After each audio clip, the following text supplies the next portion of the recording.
Où dormir cette nuit? Bonjour. Cette question, Fortune ne se la posera pas ce soir.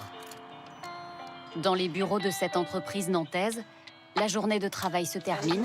Bonne soirée à vous, merci. Ces locaux deviennent son refuge. C'est important pour moi, en tout cas, d'avoir un endroit comme ça. C'est un bagage en moins, quoi, le soir en rentrant. Comme ce travailleur intérimaire, en France, 300 000 personnes sont sans domicile.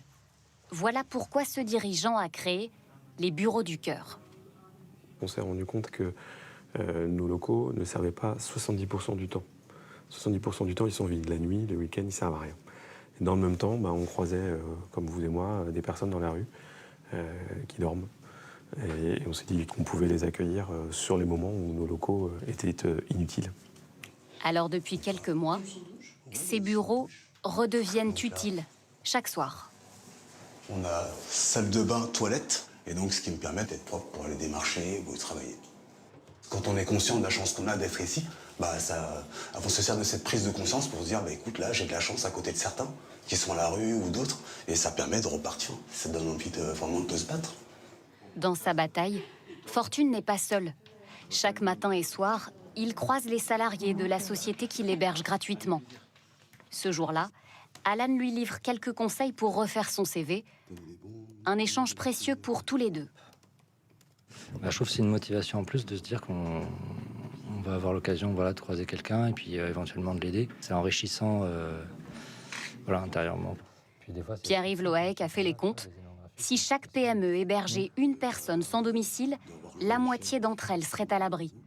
Alors partout en France, des dizaines de bénévoles, comme Justine, ont une mission, convaincre. Actuellement, on manque de place, donc on a besoin de nouveaux contacts et puis de rencontrer des nouvelles entreprises qui seraient prêtes à participer à cette très belle aventure humaine.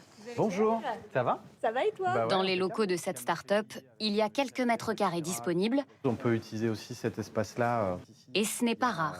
Tu vas retrouver les éléments. Quand on regarde les locaux, des bureaux qui ne sont pas utilisés ou des salles de réunion qui ne sont pas utilisées non plus, ou parfois des zones qui font un peu archives ou des choses comme ça et qui pourraient être complètement réaménagées pour prévoir un petit accueil. Son rôle, rassurer les candidats à l'hébergement, comme ce dirigeant. Ça pose plein de questions en fait. C'est sur les assurances, sur qu'est-ce qui va se passer, le bail. Donc comment se sécuriser là-dessus. Et là, les bureaux du cœur ont fait un travail remarquable parce qu'ils ont posé en fait un cadre juridique et réglementaire. En 2 ans d'existence, l'association a permis à 130 personnes proches de l'emploi d'être ainsi prises en charge. À l'issue de leur hébergement fixé à 3 mois renouvelables, la majorité d'entre elles ont retrouvé une situation stable. C'est ce qu'espère aussi Gantard. La journée, c'est une salle de réunion. Et le soir, ça devient mes locaux privatifs. Après un licenciement économique, ce technicien informatique s'est retrouvé sans domicile. Son assistante sociale l'a orienté vers cette compagnie d'assurance où il dort désormais. Tous les mois, il se retrouve pour faire un bilan. Donc là, pour l'instant, il est inscrit un peu partout. Elle le sait, sa prise en charge ici peut tout changer. Il n'y a pas ce problème-là de « j'ai pas dormi la nuit dernière, je suis fatiguée, je suis chez un copain pour dormir dans la journée ». Les personnes se mobilisent beaucoup plus et elles savent qu'au bout de 6 mois, il va falloir trouver une autre solution.